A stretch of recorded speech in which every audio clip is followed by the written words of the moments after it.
Hello, hello, hello. India, Monique in the building. Have not been on in a minute. These are the car chronicles. You know, I do this stuff in the car because, you know, Jesus likes to talk to me in the car. Whatever. But, oh shoot, about to drop my water. But I was in the house when he gave me this word, though. I was having a conversation with a friend earlier, and I guess if I wanted to give this thing a title, I would call it, or I would say something on the lines of, Text message from Gigi anytime. you can't tell me what God won't do. I hope y'all didn't hear that text message just come through, but if you did, oh well, I'm trying to get this water in my system. Gotta pour this water in here. But anywho, so I was having a conversation with a friend or whatever, and it was a good conversation. And I asked that friend, like, you know, I asked being funny, like, oh, dude, don't you want to help me buy a building? And it was like, they laughed at me. I thought that was funny. But knowing that I don't need you to buy me a building, because there was a word spoken to me by the Lord some years ago that said we would get a building for free. Me and my sister, we have a salon and a cupcake business. And so, well, a bakery. I don't want to call it a cupcake business. It's a bakery. But we just haven't gotten to. We have a salon inside of a building, and we do our cupcakes outside of that same building or whatever is big enough for it. But it's not our building. There's an overhead. There was a lady that said no more overhead. She prophesied that to me some months ago, and I just remembered that while I'm doing this YouTube. I remembered it, like, wow, yeah, God, you definitely said that. You've been confirming that for some time now. So what's up? So there was another word given to me that was just kind of like, you know, you're gonna get a building. It's time for y'all to get a building. It's time for y'all to get a building. But me and my sister, we got some type of crazy faith. I believe if God say that, you know, the earth is his and everything in the earth belongs to him, that lets me know that I can ask my daddy, because that's my daddy. I can ask my daddy for anything and he's gonna give it to me. Because as long as I'm in a place where I'm prepared and ready to receive. Now, I can't just ask him for, you know, a brand new house, and I know that this brand new house is bigger than the house that I got now, and I can barely manage the house that I got now, and then think he gonna give me a bigger. No, I have to be a good steward over what I got. So that's that. But when I'm asking things where I know I've been a good steward over the things that I already have, and I believe in my heart, God, continue to prepare me for this next place, God will give me what I need in the time that I need it. So this person tells me this. I said, I don't need your money. That was all fun and games. It was for good conversation. But I believe God's going to give me a building for free. He said to me, man, don't start with that. Go on somewhere with that. And the phone hung up. I said, God, what was that? He said, I just needed somebody to say what I won't do so you can watch me do it. I had it made up in my mind like, oh, I got testimonies for this dude. I got testimonies to let you know what God can do. So I'm sitting there, and God is like not allowing the conversation to go anywhere, because I called back. The phone hung up. We were on video, and the phone hung up, and I was like, well, let me call back. I can't call back. Then I'm like, well, let me, you know, call on the phone. And then I get on the phone, and they were like, oh man, I just ran into this place. I gotta call you back. And I'm like, all right, God, because it's not for me to have to prove anything to you. But let me encourage you some. If you are believing God for anything right now, and somebody has told you what God won't do, please don't be discouraged. Please don't be discouraged, because see, somebody giving you a house, that's far-fetched. Somebody giving you a building, that's far-fetched. Somebody giving you a car, that's far-fetched. But can I tell you, I'm a true recipient, believer of God giving you what it is that you need in the time that you need. And if you can't afford something, he's gonna make that thing affordable for you. So let me tell you just a snippet of my testimony. Every single car except for the one that I have right now has been given to me. Every last car I ever had was given to me, and not by my mama, by people who didn't necessarily want to give me anything. It was just like, well, here you go. Like, he'll make your enemies give to you. I promise you he will. And I won't say that that was my enemy, but me and my sister wasn't on the greatest of terms our whole entire lives. We are now, but growing up, we weren't. And for her to give me a car was like pulling teeth. But guess what? God made her do it. And so now we move on. Now, you talk about a house. I asked God some years ago, I said, God, what we doing about this living situation? I can't be living in poverty. I can't be out here in the projects. I can't be, just living. I can't keep paying this rent. And God kept telling me, I'm going to give you a house. I'm going to give you a house. And I was like, well, God, I don't see you giving me no house. Man, I'm still paying $700 in rent. I'm still paying, $650 in rent. I'm still paying this rent. What's going on? What's up? What's up, God?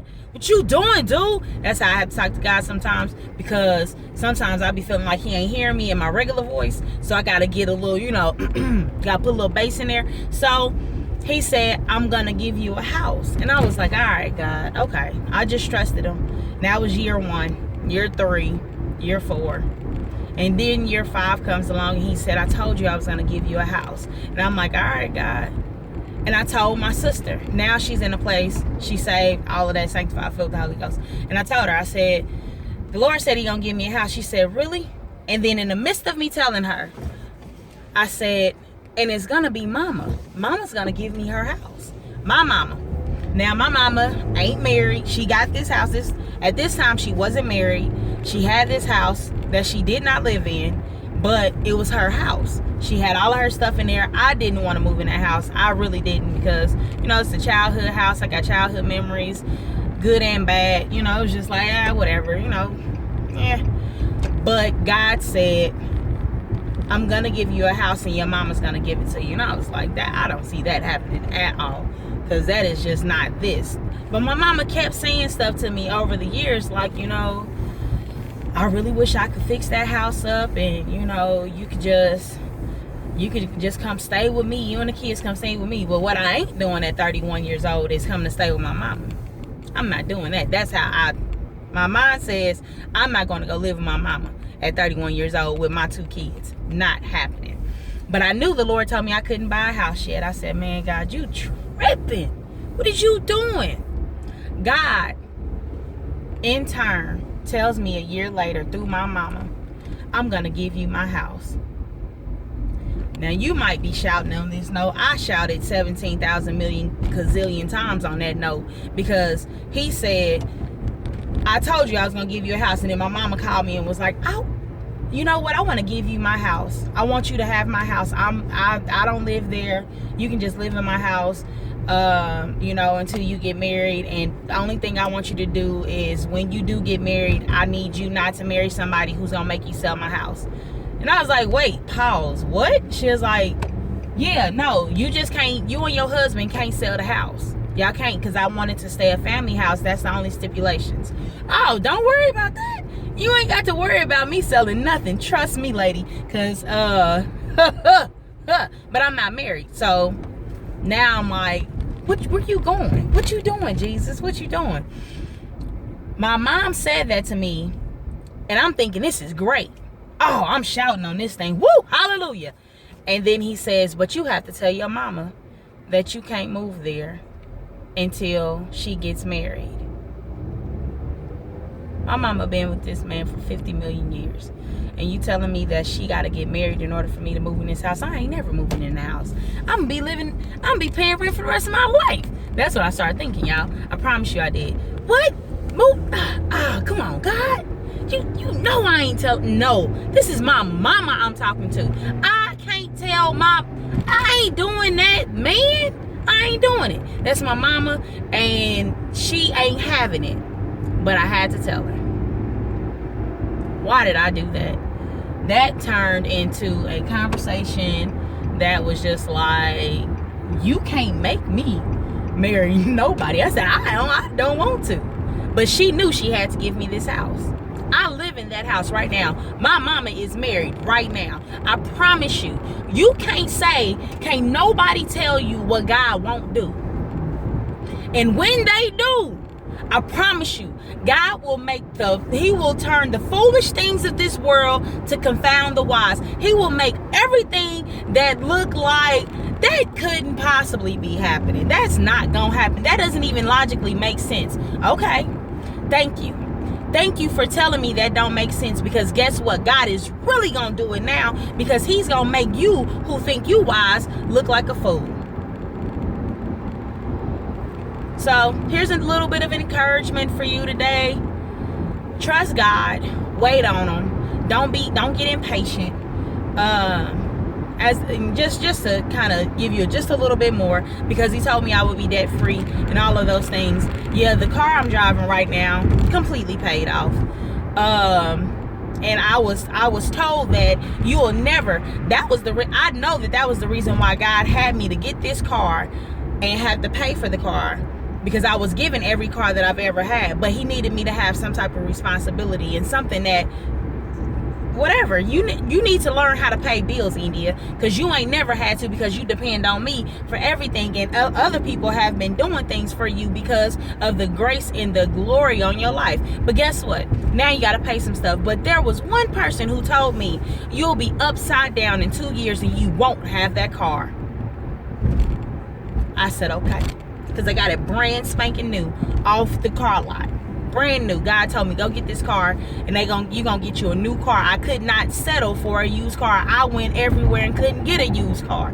Could not get a used car. Got to the car lot. They said, we don't want to give you used. We need to give you brand new. Y'all need to give me brand new. Thank you. They gave me brand new. I get the car. I was told immediately, you'll be upside down in your payments in 2 years. I guarantee it. Thank you. Thank you for guaranteeing something that you have no control over, because guess what? I'm not upside down. My car is paid off and I am debt free.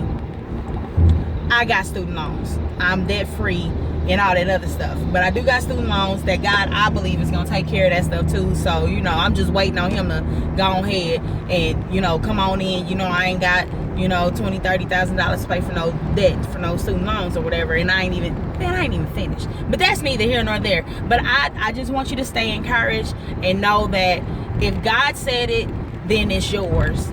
If God spoke it to you, don't let nobody discourage you. Don't let nobody come in and tell you that God ain't, because I promise you, every time they say it, your faith needs to be rising up saying, I know he is now. Thank you. You just confirmed it for me. Yo, God ain't just told me he is. Woo! Hallelujah! I'm rejoicing with you, bro. I'm rejoicing with you, sis. I promise you, if God said it, then it's yours. I want you to stay encouraged. I love y'all. Subscribe and share. Don't forget to subscribe and share again, because somebody may need this word. They want to be encouraged. They need to be encouraged. Listen, I can't make this stuff up. If I tried, I got witnesses. I wish y'all, if you got me on Facebook, Instagram, India Monique, that's my name on everything that I got, India Monique at Yahoo. Wait, no, that ain't it. IndiaMonique.p@gmail.com. That's my email if you need to email me, if you need prayer, if you want to just comment underneath. I'm gonna always respond. If you just need a word of encouragement, listen, you can email me, you can Facebook me, India Monique, you can Instagram me. I'm on there too. I don't really get on there that much, but you can still do it, Instagram, India Monique. Check me out, KCMO, Kingdom Word Ministries, 3301 Cypress, Bishop Eric Morrison, Pastor Regina Morrison. Those are some of the dopest people in the world. If you don't have a church home, looking for one, and you're in the Kansas City, Missouri area, Kansas City, Kansas area, Grain Valley, Independence, wherever you are. It's right in the middle of the city. It's dope. You'll get fed, nourished, all of those things. I just want you to stay encouraged though. Subscribe and share. Subscribe and share again. I love y'all.